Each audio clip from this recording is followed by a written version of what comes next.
Hello, everybody. Happy Tuesday. Welcome back to Old Reader, New Reader. I'm back with Jessica. Woo! Silent pump. It's just very sad. Pump up the jams. I wish, if I have the time and the motivation, I would, just for Star Wars oriented comic book shows, I would make a little scrolly thing. You need a crawl, yeah. Yeah. Honestly, this show needs an intro. I think I'm just going to have to shoot a poor one myself. I love Maybe that. I should. Ooh, like a stop motion animation. So something really silly. I would love that. A claymation, vintage. How great would that be?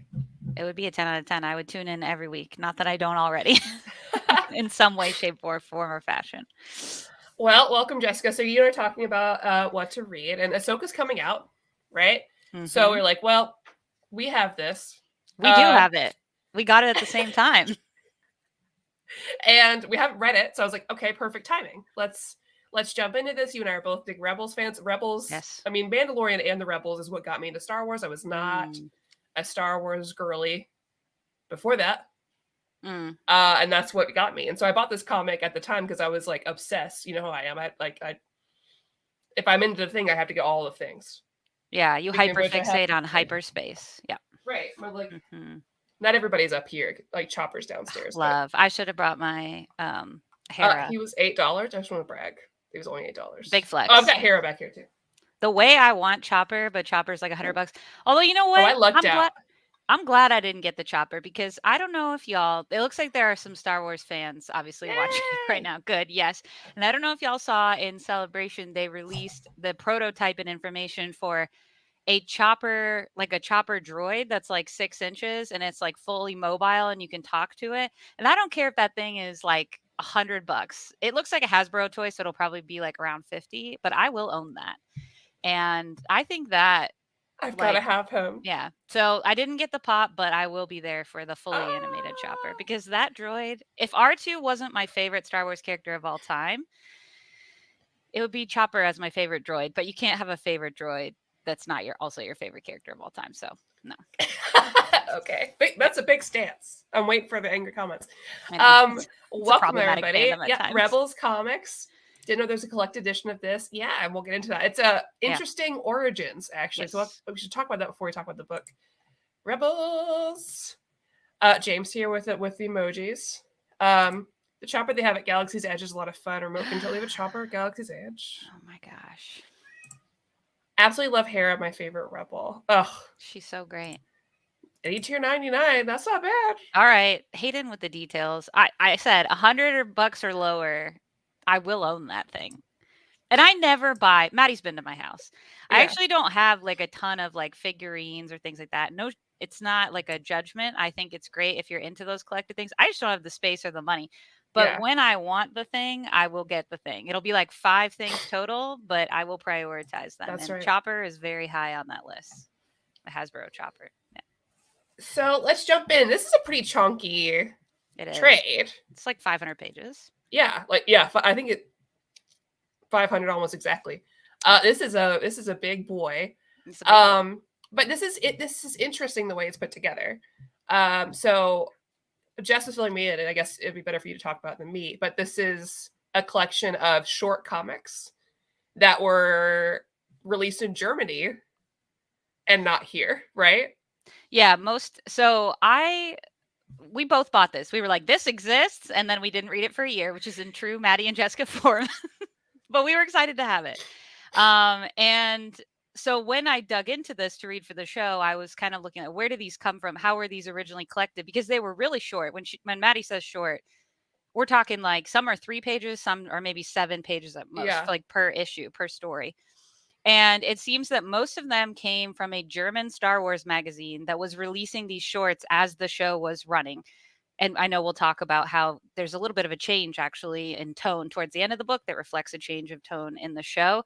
I think there may have been some that were originally published in English still in that same magazine, but a lot of them were in German. And from what I could tell, this was the first time they were bound to be collected together and also fully in English, both of those things. So odd origin, but we love you, Germany, because now we have this chunky trade. Yeah, Thank very you. Interesting. Yeah. The only bummer is like I didn't take time to go through and check who was the... Oh, it says at the front. Never mind. I could have done that. Because there's some art that I really, really love, which we'll get at. Yes, yeah. You can just tell by the table of contents here how many stories there are, because it's just... it's a ton, and they're very short. And so I will say that if you are a Rebels fan, I think you'll really enjoy this.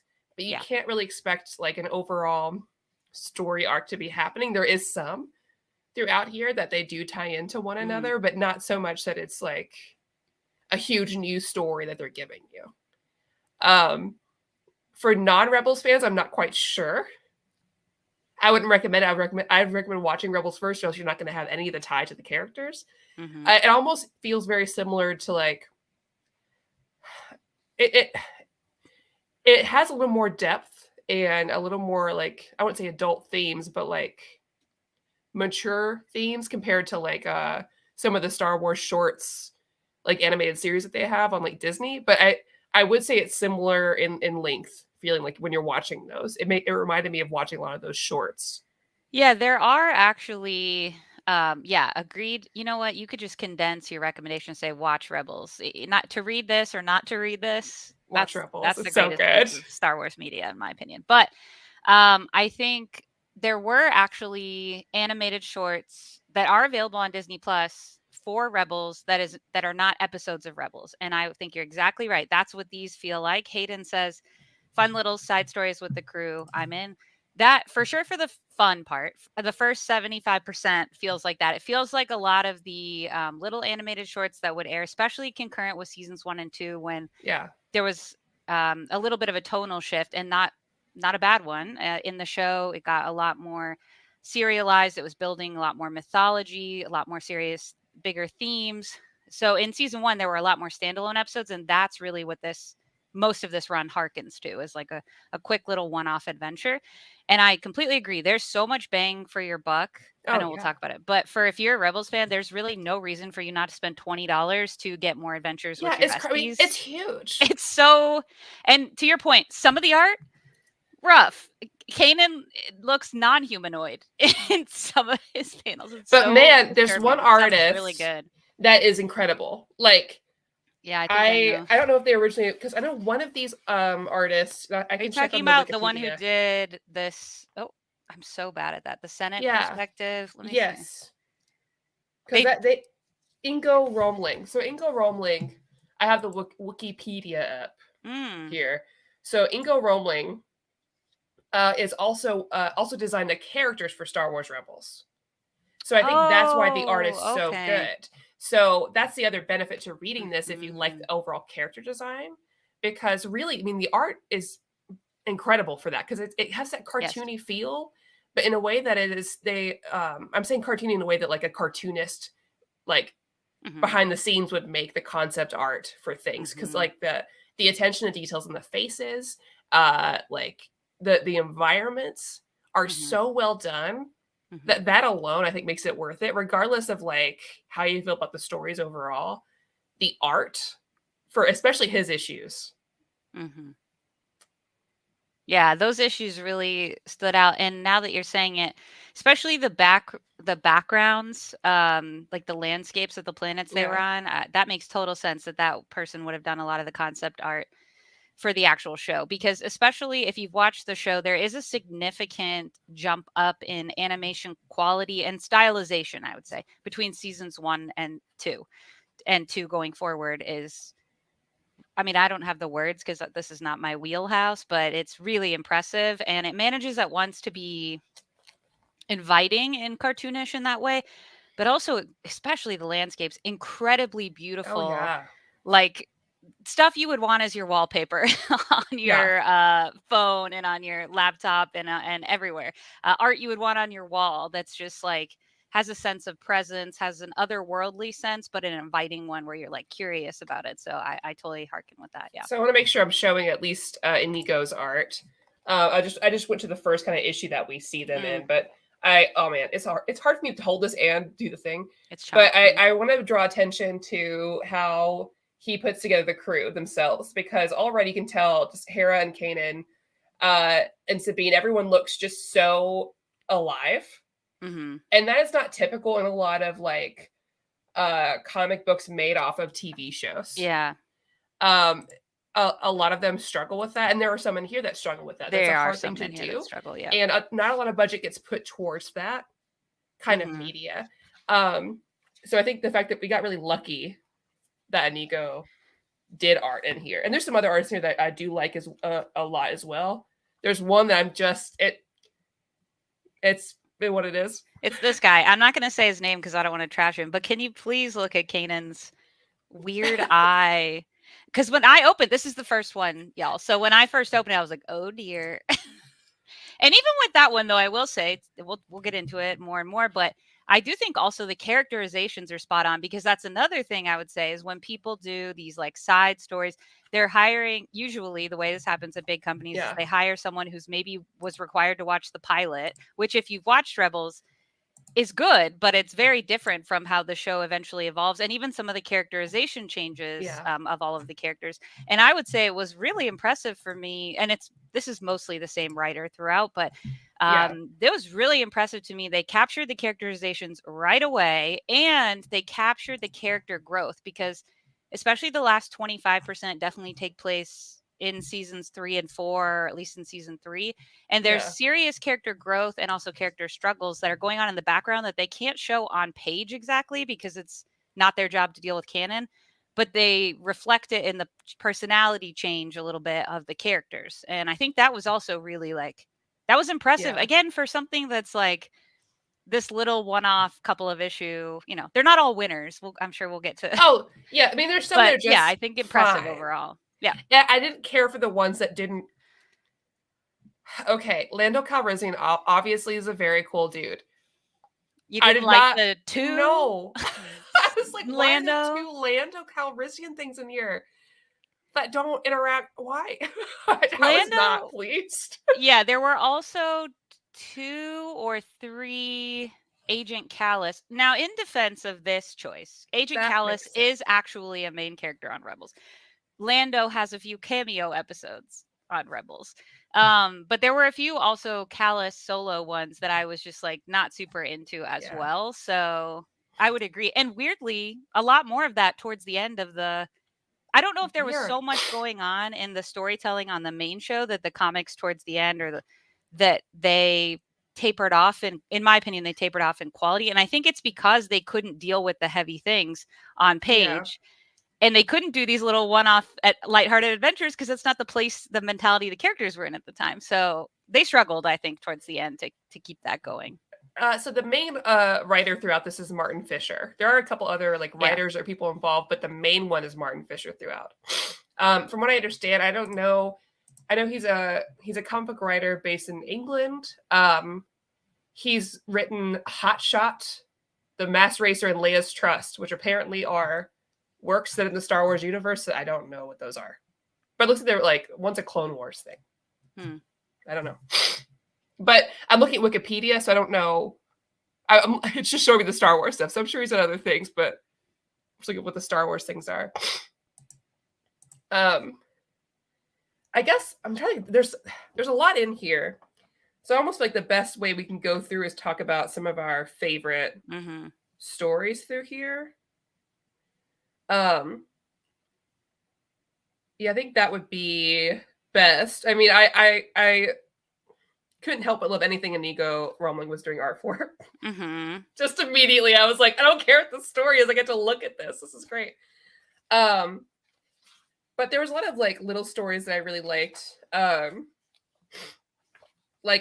love I really enjoyed reading Return of the Slaves, where in that one. It's a quick one. I have that one marked too, yeah. Yeah, where Sabine basically gets herself captured at the planet Owen because she heard there's a slave trade going on there. So she's like, oh, well, I have some free time.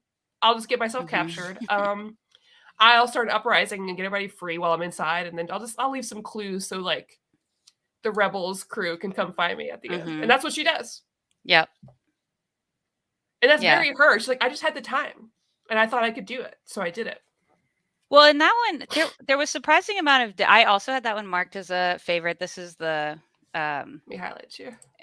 This is this one. This is her being captured. This is one that I also highlighted because not not just it was a fun. I liked the little solo. There were a couple where they went on solo missions, and I always enjoy the found family vibes.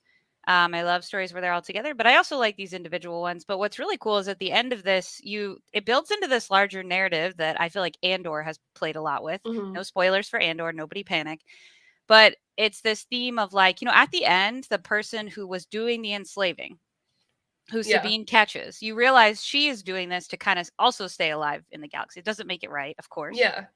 And when they've got her at the end, the whole crew, ultimately they release her, and she's so shocked by this, and they invite her to join the rebellion because the message that they're really saying is like, hey, when you are working within the Empire as well, whether you're doing the enslaving or the being corrupt, being taken advantage of, the people who are sometimes a part of the corruption, et cetera, are also trapped in this system. And so they have to be given, in this case, the opportunity to move out.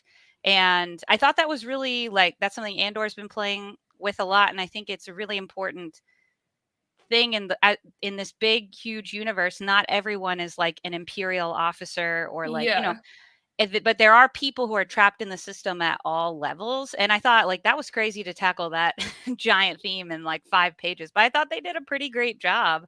So I also really loved that one as well. And I think that suits Rebels a lot because there's a lot in Rebels that talks about the show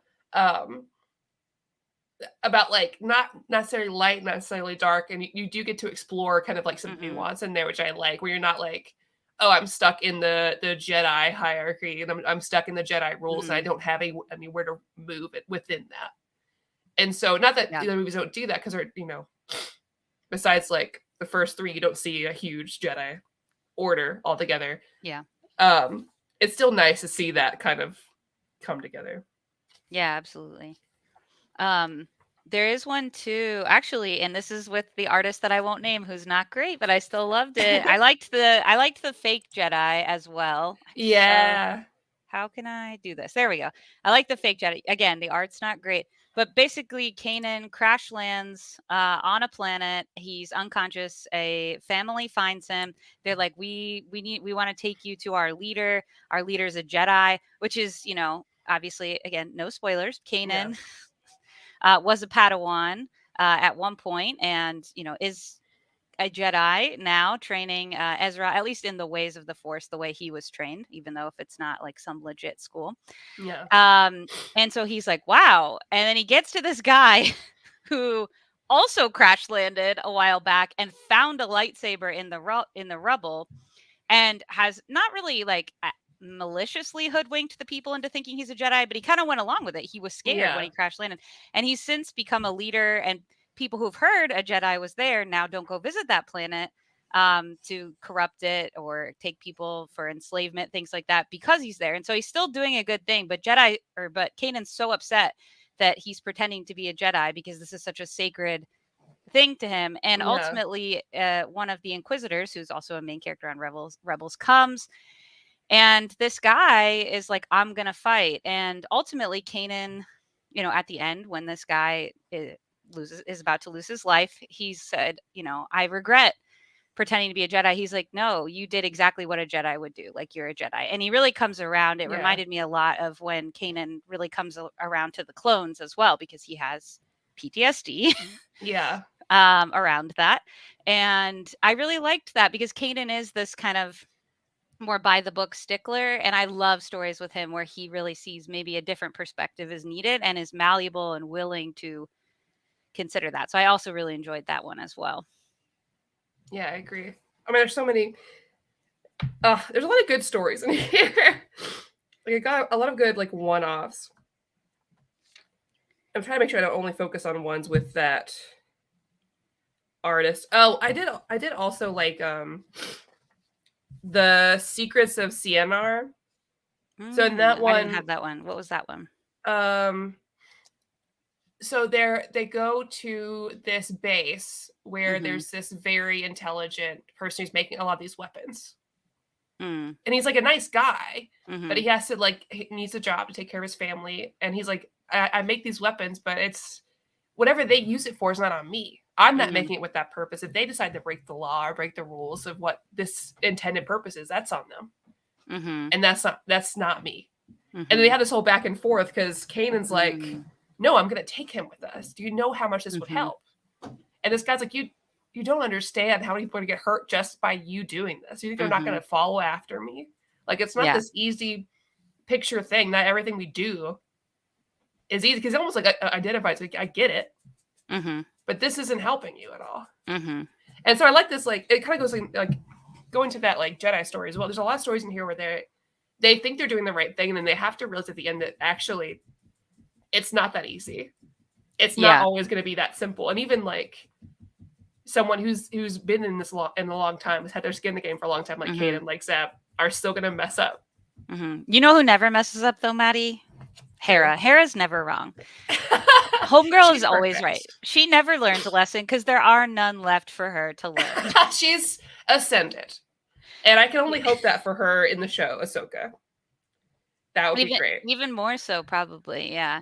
I think what Hera is the most malleable too, I think. I mean, we won't do spoilers for Rebels. You should watch Rebels. But I also think like there's a point between seasons 1 and 2 where the scope of the kind of work they were doing as Rebels changes. And some folks are resistant to that in the group. But Hera, who initially was resistant to that, hears the other side and is like, not just agreeing with it, but opening democracy and saying, well, let's vote. Do we want to change the kind of scope of work that we're doing or not?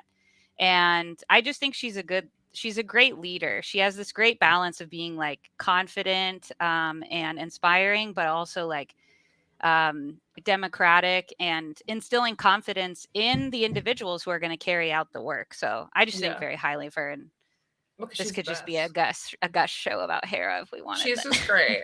I think she's wonderful, and I am very excited to see her in live action. How blessed we are. We hope so. Yeah, how blessed. We hope we are blessed in this. I mean, I love Miriam Elizabeth Glenn and her other stuff, so I'm just gonna hope. Yeah, she surprised me as Huntress for sure. So we'll see. Did you have Academy Cadets as one of yours as well? I liked it a lot. Yeah, this one, and when Maddie mentioned earlier that, you know, most of these are totally disconnected, but it was kind of cool because when we got to Academy Cadets, the cadets that we'll talk about in a second show up in a later story. And that happens a couple times. And what's cool is they are not from the show. At least I don't remember these characters. There are Academy Cadets from the show that are in this comic, but these are not these guys. But essentially, the team gets an SOS signal from an Imperial ship that's hailing them, and they make the brave choice to, see, does someone really need help, or is this a trap? And it's these kids, these kids who are in the Imperial Academy, and they got stranded. And when I say kids, I mean they are like very young kids, like younger than Ezra. And the rebels go to help them. And of course, like two of the kids, these little boys, they're like, don't trust them. And they're really snotty about it. But one of the girls who's an Imperial Academy cadet, she is like taking it as a moment because she has realized over time, she's like, this is not what I signed up for. Like I had this idea of like keeping order in the galaxy and that would be my role. And there's so much chaos going on. I wanted to be a part of bringing like order and peace.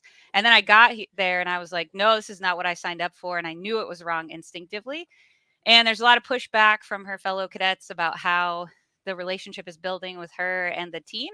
And ultimately she confides in Ezra, and Ezra's like, you could join us, and like puts trust in her, just like the rebels put trust in him in the pilot episode. And that's also really great. So they get rid of those two snotty boys and work with her. And I really like that one. And then they come back later as characters, which was super fun seeing them again. Yeah, I thought they were a really great character to add into this. Yeah. Because one, also, I just love seeing the rebels show up and they're just like, hey, we're going to help you anyways. And you're going to deal with it. Mm-hmm. And even though it doesn't exactly work how they're going to think, the way that they like change people's perceptions and the way that they're so open throughout from people of different backgrounds is really is really great. I really appreciate that, because you don't always get to see that in some of the other Star Wars properties. And we're seeing that more so now that we have like other shows. But before that, like I guess what made me love Rebels so much is because it showed me a different side of that wasn't so black and white. like the overall universe, sure, the highest of the, you know, the biggest of the bad, sure, let them be big and bad, all the way good, all the way bad, whatever. But I don't. That's not for me always. I like these smaller. There needs to be true balance. There's got to be balance within people there too. And let's talk about when she comes back too, because I think that was really great. Because later on, she comes back because now she's working with the rebels. She's working with Kato. And then one of the other kind of like trainees there as well, with Ezra. And they get into this kerfuffle, I guess. And they need her to shoot. And she's like, no, I can't. Like, and she's like, honestly, this isn't, I don't want to do this. And I don't think this is for me. And she just makes the decision, like, I'm leaving. Like, I've got to find somewhere else in the galaxy that I can be of service, but not like this. Like, the violence, you could tell, like, the thought process, like, well, if I'm with the rebels or the right side, maybe I will feel differently because it's for the right cause. So she's still like, actually, no, this isn't, this, there has to be another role for me here. And I love seeing that. I love that, like, and they just let that happen. And I don't know what happens to her. I would love that character. Sure, we don't know. Yeah. I think that would be really cool to see that kind of character later. But honestly, that was so interesting. Yeah, I agree. No, I totally agree, man. It was crazy. Now that we're talking it out too, it's one of those where I had a great time with like 75% of the book. The last 25% I struggled a little bit with. I just thought it was less fun. I mean, is the best way for me to put it. And there were a lot more of these like Agent Callus one-offs that I was like, bless. I don't need to read about Agent Callus. Like, I'm good. I only like him in relation to Rebels characters. So right. Like, him by himself, I don't care about. Him with Zeb, I care about. You know, like, I don't care about. And the comedy of, like, I do love, especially in the earlier seasons where he just looks dumb. He's like the big bad, and then like the Inquisitors show up and he tries to like joke with them or push on them, and then they just like you know, do their little thing and they make him look like a pansy. So I didn't care for the last 25% quite as much. Well, and the art got really weird. Like, and from what I understand, this is a different magazine. So at the end, it looks like maybe those issues are from the Star Wars Rebels animation magazine, whereas the rest of this was from Star Wars Rebels magazine. Okay. Maybe that's part of what the change was. Because they go like, I don't know what this like would be sort of like anime inspired art is. It was very weird. It was just a weird jump because we're having like Rebels isn't about like, there's some really cool fight scenes in Rebels, and I will not spoil them for you because they are very cool. And if there's some characters you're like, man, I wonder where those characters went, whatever happened to them. They're in Rebels and they have the coolest fights ever. But that's like not the whole purpose for me. So that was weird. But what's the best issue, I think, is the Chopper only issue. That's my favorite one. Was it always bet on Chop? Yeah, it's where he's on that planet. Like, he's been captured and there's other droids there, and so he has to like take care of himself the whole time. I love that one so much. Oh, that was so cute. Yeah, I don't remember if it was the same one or not, but you know, Zeb has an underappreciation for Chopper throughout the course of the series. It's like a running joke, and there is a always bet on Chop issue where Zeb sort of comes around at the end a little bit, and I did really enjoy that. Yeah, it's very nice. Australia had them released as well. Oh, cool. What a weird publishing journey. Titan did 22 issues of the Clone Wars magazine that also had short comic stories. Don't think they've ever been collected. Maybe they'll do what they did with this, because it seems pretty similar. Only 8 issues of the Rebels magazine were released by Titan Publishing in the US, so I'm glad this was released to include a bunch of stuff only available in Europe. It is really cool. And it's just interesting that was the deal. Yeah, it's very random. I'd love to see the numbers as far as like overall like who all was watching, like the numbers for that, like how Rebels was received overseas versus here, because I am curious about that, because I think a lot of people that once I gave Rebels a chance, they really loved it. But I think a lot of people weren't willing to do that because they really love Clone Wars, and Rebels is lighter to begin with. But I think it's so much more accessible for me. Yeah, I mean, as I said, Rebels is my favorite piece of Star Wars media. It's my favorite Star Wars story, I guess you could say. So I'm in total agreement. And I don't know. I mean, I've watched all of the Clone Wars, and I do think some of the very early Rebels one-off episodes are a little bit more like for younger folks, but I think the even more serialized stuff in season 1 is about where Clone Wars started, I think, thematically and such. Yeah. And I agree it's more accessible. The crew is smaller.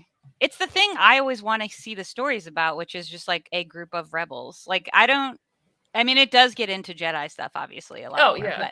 and the Force. But, like, I'm also just here for stories about rebellion. So, I like being able to see them take care of the little guy.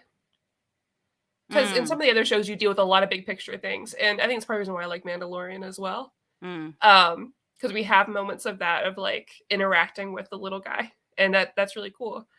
And they do it in a great way that when they do tie in the big stuff, it's so exciting. Because I've had so much time with everybody to be affected. So I'm so invested. Yeah. I was so invested that when I saw Rogue One, no spoilers for Rogue One, again, nobody freak out, but at one point they're calling a whole fleet of rebel ships. I mean, there are a couple rebels Easter eggs in that movie, but the part where Ghost, the ship, comes into the fleet, I like cheered so loud at the movie theater. And it was like my favorite part of the movie, other than the very end of that movie. I also really enjoyed it. I've got to see it because so I mean, I've seen Rogue One, but that was before I watched Rebels.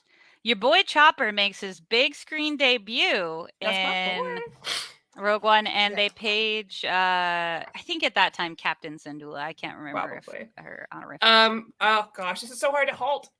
I know this looks at me like, why can't you hold the thing? It's because it's backwards. It's so true. The it's Ballad of 264 was also really good. It follows this droid that they had seen before.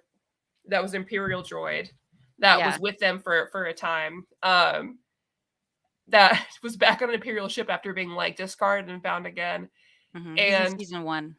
All he can think of was how free and loved he felt and how much he wanted to be back with that crew. And then they show up there. He's like, oh my gosh, here's my chance. Because he sees to be. And he's like, wait, where there's one rebel, there's more. And we have all these backstories, like how he's been discarded, like how much he missed that. Like Zeb saying, oh, you're so much better than our droid. He was really trying to keep that droid. And then Chopper was like, nope, pushed him out of the ship in season 1. And so he's helping them as they're like helping them escape. And he's like, okay, I'm just going to go with them. But he realizes he has to sacrifice himself. He has to stay behind if he's really going to let them go. I'm so attached to that little droid. It's so good. Yeah, I hope he finds a found family of other droids. Me too. He really deserves it, you know? Yeah. What a good guy. Oh, yeah. Man. There were a lot of fun ones. I mean, there's like a plot with a shapeshifter and it's all in the ship. That's pretty fun because they suspect something's off and then they're like chasing each other down. And what's really interesting is like when you watch shapeshifting stuff in TV and movies, the actor will sometimes do little things so that you know like that's not them. But it's kind of hard to convey that in animation. So it was interesting to see that kind of story in there as well. So yeah, there's a lot of fun plots, moving plots. Everyone gets a plot, I think, that's pretty moving at some point. Yeah, absolutely. Definitely. There's a lot throughout here that is really enjoyable. Yeah. And it has like a lot of just little things for everybody. You know, you have extra stories with Ezra struggling and then also doing much better with his like Force work. You have some side characters that maybe you didn't get a lot of time with that you get to have some more time with as you go. And I like how it does shift as you go to include some of the characters that are on the ship at that time. I always forget his name and people are home be like, oh, really? But the clone that's with them. Rex, yes. Yeah. I love him. I'm a big Rex fan. I just think he's great. He kind of looks like my dad. I think that's why. But I love Rex. He was the reason I wanted to go back and watch Clone Wars, just so I knew all of his backstory. Because I just think he's neat. Yeah, he's a really important character in Clone Wars for sure. I am awful with names. That's why, and because I don't have a pop figure of him. That's the whole reason. And it has been a bit since I've watched Rebels, but I will be rewatching all of Rebels. Yeah. Before Ahsoka comes out. There's a lot I did forget. I am a couple episodes into season 2 of a rewatch. Yeah. And there have been a couple things. I was like, oh, I thought this happens later, or I thought this happens earlier. So it's fun though. It's also one that you can rewatch a bunch of times because it is equal parts fun and good. You know what I mean? Yeah. I will say though, I'll never forgive the show for Ezra's stupid haircut. Oh, the one towards Not that I'm a big Ezra fangirl. I mean, I like Ezra as much, I like he's part of the team. I like him. He's in the fam. But man, you had to shave his head like that? It was stupid. Yeah. There is not a hardcover. There's only the trade paperback, but there is a variant cover to this. I only realized that as I was looking through, but I guess the deal was that there was only like one variant per like comic book store. So I'm sure those are like super rare. This thing has the wildest origin story. Idea. Yeah, as I was looking through, I was like, how is this? How what is a miracle! And this is we now own cool. It. Like when I say 504 pages, I mean there's like they fill this up because normally at the end you have a bunch of like extra art. No, there's like 2 pages of that, and that's it. The rest of this thing is all jam packed with stories. Mm-hmm. And honestly, what a fun little jaunt. Yeah, I'm totally glad we picked this up and read it 1 year later. It aged like fine wine on the shelf. And I would love though if Marvel is listening, which they are not.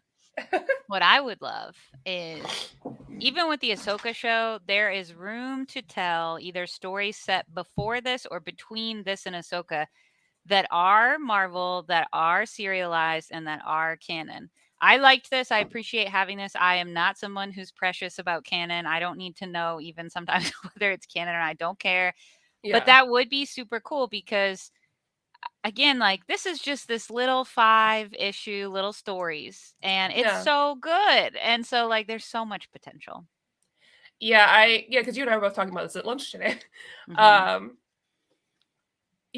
I really hope that with Ahsoka, that brings in more of an interest in these other characters and that we get more of them. Yeah. Because I think it was James earlier that was mentioning like the Kanan omnibus.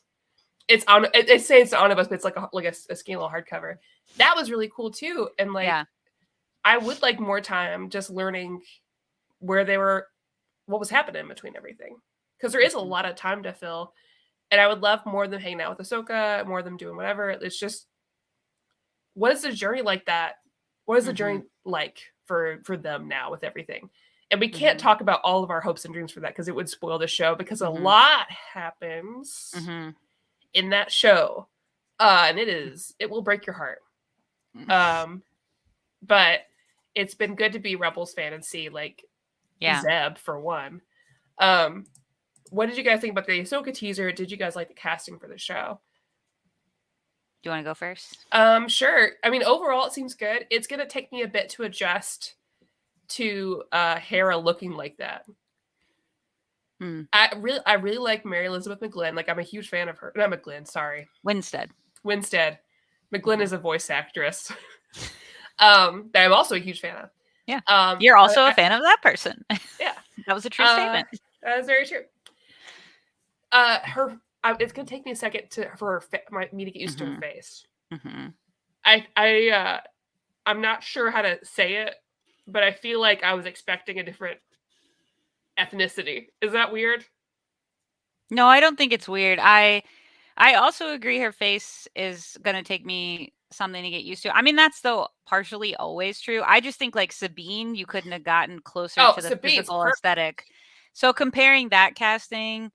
And, Yeah, I won't go into all the casting because honestly, I haven't seen a lot of what some of these other folks are in, and even with Mary Elizabeth Winstead, I haven't seen her in a role that's like comparable to that to really know. I know she loves Star Wars. She's in a Star Wars family. And I was really encouraged by, you didn't ask this, but it's related. I was really encouraged by the short panel they did at Celebration on like the main stage. At how much research they each did into their characters. And when Mary Elizabeth Winstead shared what she loved about Hera, it was like spot on to what I perceive as the characterization of Hera. And that was really encouraging because I can forget that like the face doesn't match. Like, I would rather that's have a very like minimal. Yeah. And it's really hard. Like it was even with Ahsoka's live action, it's they've adjusted between the things that Rosario Dawson has appeared in that make it feel a bit more natural, because I also think like we've come so far with like prosthetics and makeup in 2023 that like we have a really high bar compared to like when you watch like people with Leiku, for example, in like prequels, it's like, whoa.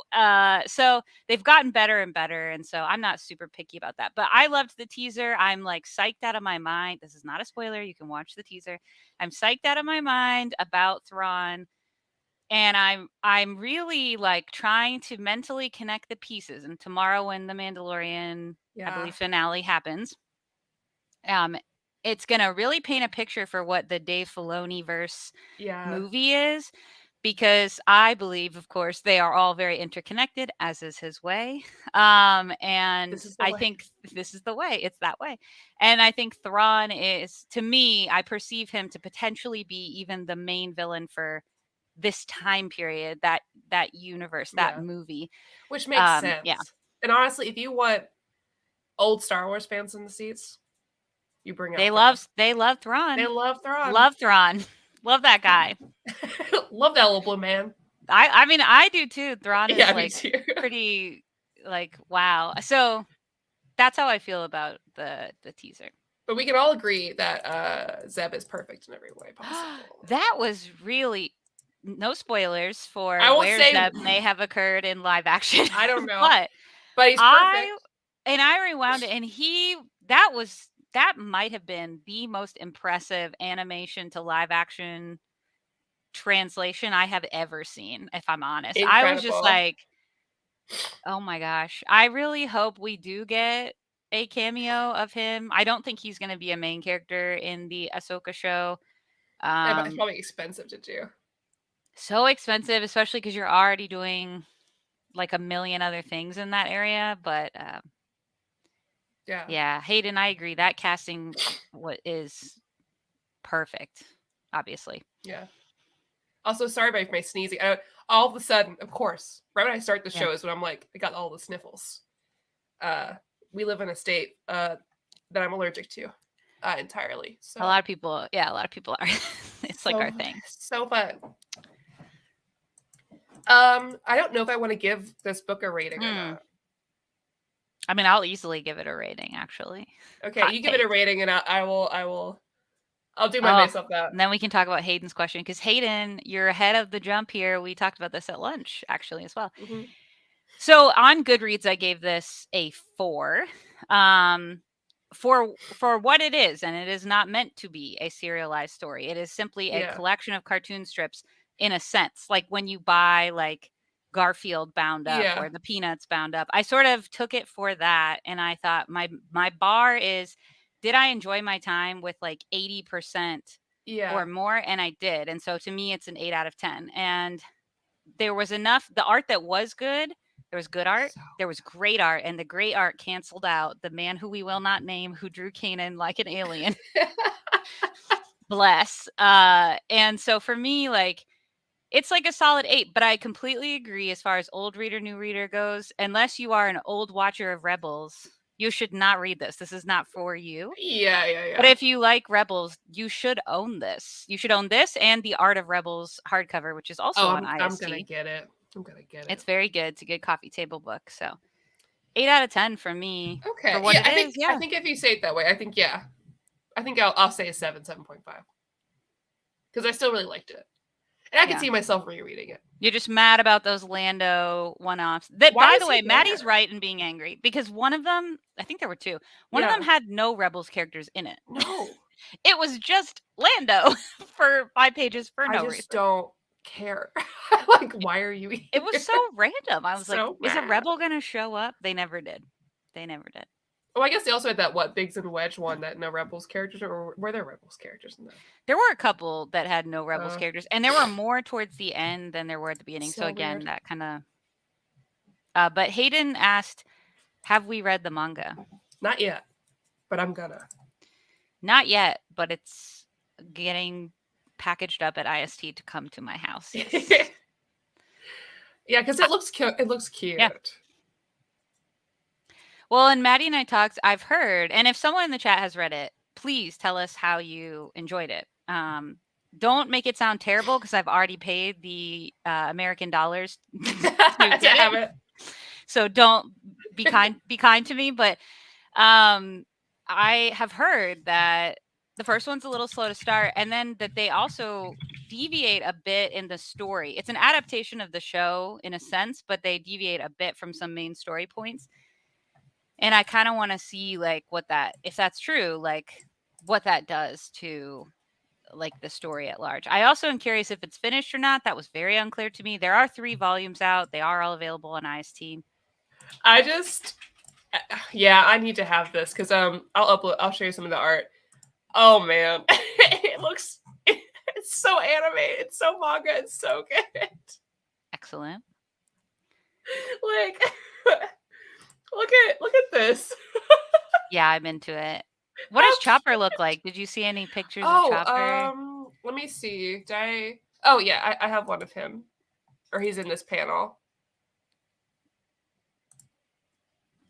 He just looks like Chopper. He just looks like Chopper, yeah. But look at little, like on the bottom left panel, little Zeb. His little anime face. I love it. And I love Maddie has now heard this because I've just started reading manga this year, mostly. So proud. And I just have this weird thing for food and manga. I don't know what it is, but I like it in comics, period. But you just don't get it very often. But you do get it in manga a lot where they're cooking food. And I don't know why, but I'm so into that. Now I've just got to show you a lot of Ghibli movie films because that's... I have seen some. I have seen some. Okay, good. Yeah, but if you have a particular foodie one, yeah. It was a fun read for me, but then I have a good time. But I have a good time with all the Star Wars manga. Yeah, I haven't I have some more to read, but I've liked what Star Wars manga I've read so far. Hayden, did you feel like the story deviated at all, or did you feel like? And what does it adapt in the 3 that are out? Like up to what point is it like an adaptation? Oh, only somebody. So I said just the first season. Yeah, just the first season. Okay, thank you for that information for sure. Is it ongoing or is it finished? I love that we're at. Tell us. Is it ongoing or is it finished? Tell us more. Oh, the dog is here. She will show up again because she needs my attention at all times. She got that from me. The neediness, she got it from me. Okay, I don't... Food Wars might be a hard sell, James. Uh-oh. Maybe the manga will be fine. So, okay, when they eat the food in there, they have this, like, visceral reaction. Almost like it creates this almost, like, fantasy reaction.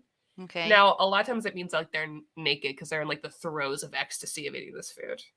In the manga, it's, like, 1 page, so it's not, like, a whole thing. Yeah. But in the anime, they're going to push it. Wow. I like it a lot. Our mutual friend Whitney also really likes it. Oh, Whitney likes it. I do have the High Republic manga. I haven't read it. It's like right behind me. They have a High Republic. Oh, yeah, they did. Yeah. That was like released by Disney. Yeah. Okay, well, I'll keep that in mind. I currently started 20th Century Boys. So that's going to take me a while, and I'm concurrently reading The Way of the House Husband. I'm on volume 5. And I'm getting a lot of my food fix there because he cooks. Yeah. The man loves to cook. He loves to cook. He loves to go to the market, and I love to see it. When you get a certain way through 20th Century Boys, like a third of it, let me know.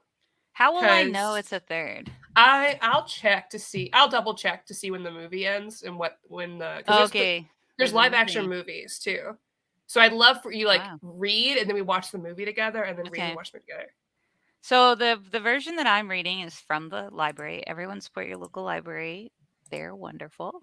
You got the 3-in-1? Yeah, I got the chunkier one, and I have the first 3 from the library.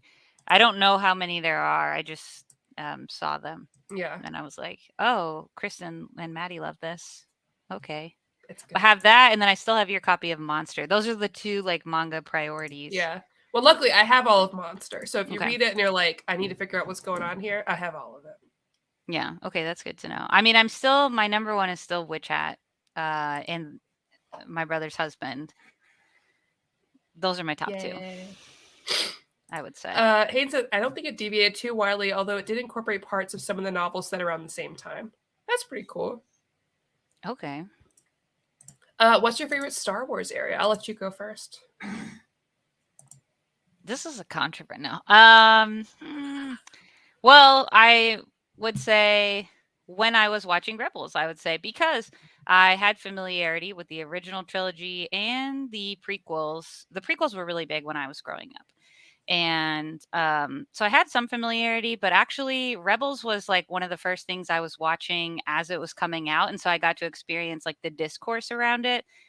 And so weirdly, I would choose that era, I think, if I'm totally honest. It felt like also there was a boom. That's, I believe, around that same time is when the Legends extended books, which I have read a bunch of now, felt overwhelming at first. And so I started reading a lot of the stuff Disney was putting out. Particularly, I love Claudia Gray, love all her Leia books, love Lost Stars. That was all happening at the same time as Rebels because they were trying to get everyone psyched up for Force Awakens and like the sequel trilogy. And I think experiencing it in real time made it more nostalgic, like made it mine. It felt accessible to me. Whereas like I wasn't born when the originals came out. I had cultural knowledge and my parents weren't really Star Wars fans. So they didn't really take me to see the prequels. I mean, like I read the Attack of the Clones novelization from the library. That's how random. Wow. That was the first complete Star Wars thing I ever consumed was the novelization of Attack of the Clones. Did that set my standards low? Yes, it did. But that's fine because that means everything's great after that, right? Yeah, I didn't watch the original trilogy until like a few years ago. It was like it was like a stain on my geek cred. And obviously I like Star Wars now, but I wasn't into it before that. I liked it just fine, but not enough to be like in. I'd say for me, my favorite Star Wars era is, I guess era is hard to think because I just, to me, it's like what piece of Star Wars is my favorite? Yeah, that's how I was thinking of it too. And my favorite is still the Knights of the Old Republic video game. And that's not canon anymore. And that's like way back in history. I think some of it might be canon again. I never know. But I really like that because I got to be one Jedi of many Jedi. And I got to walk the path of a Jedi and really decide for myself like where I'm leaning as far as like morality wise and how I want that to affect me and how that affects who's with me. And I really like the lore that was built around that, like how you interact differently with like Wookiees and Mandalorians and what that looks like then and like what all of that is. And I really, really like that. So that's for me. When is that coming out? I probably will. Because that'll make it easier than going back and rebuying things that because I've fallen behind. I have so many issues of High Republic stuff. We both watched Yellow Jackets. The reference is good. That's not the kind of food I like to see. No. James, to be clear. I love Yellow Jackets. On the other hand, I've heard the Revenge of the Sith novelization is considered one of the best Star Wars books. That's facts. That is my second favorite Star Wars book. And I do read a lot of Star Wars books. You've read a lot, especially recently. There's a lot on your, or are you just reading them? I'm rereading quite a bit right now.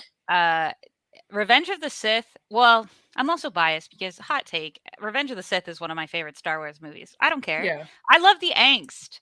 I love speak your truth. The angst Speak so your truth. much. I love a fall. I love it all. What can I say? That didn't mean to make that rhyme. It's beautiful. I love it was poetic, just like the battle on Mustafar. Yeah, actually, the Revenge of the Sith novelization went hard because it's not just a straight up like adaptation of what happened. I mean, it is that, but I would say if you are somebody who wants to see the fall internally or who asks yourself the question, as many of Star Wars nerds actually do, like, when is it that Anakin turned? Like, what was the point of no return for him? This novelization tackles some of that internal monologue in a really cool way. So 100%, if you have not read it, all of the audiobooks are 10 out of 10 production value. Well, maybe that's the best way for me to do that then. They're all good. Even these older ones have a higher production value than books of the time. So all of this to say, read the Revenge of the Sith novelization. It's second only to Lost Stars. Yeah, I've said my piece. Well, I think it might be good to wrap it up so I can go sneeze a lot elsewhere. Sorry, guys. This is great. I really enjoyed this. I'm glad we read it. Yep. I'm excited for more Star Wars books. We should review another Star Wars comic thing on here. That'd be fun. We should. You know what is I just did a reread of, and the second one is coming out soon. The Dr. Aphra omnibus. Hey, I have the first one. You haven't read it? We could do that because I recently read it. So yeah, I'm down. That'd be cool. Yeah. I'll find a time. Yeah. I'll be back next week with Joe. We're talking about DC's World's Finest, the first hardcover, the Dan Mora one. Oh, fun. So check that out. And then I think most of May is pretty much just signed. I just gotta figure out a couple books. But I mean, like the guests are decided. Thank you guys so much for hanging out. Jessica, thank you. Thank you for being here. Me. It's lovely to talk Star Wars with you. I'm excited to see what kind of comments this gets afterwards. You never know, the Star Wars fans. You never be kind. So I've gotten some that were like, "Why are you reading those?" I'm like, "I'm new." Be nice to me. Also, like, it's okay not to like something. It's even okay to hate something, I think. It's not okay to make it your whole personality. Like, just there are Star Wars movies I hate. I actually hate them. I actually hate these movies. Do I go on and talk about it for 80,000 years? No, because somebody loves it, and like it. Why do I want to talk about something I hate more? Like, I don't want to do that. So let people love what they love or dislike what they don't like. Love what you love. Love what you love. And have a good night, everybody. Unless you don't like the battle on Mustafar. And I will defend that until my dying day. Get him. Yeah. See you all next time. Goodbye.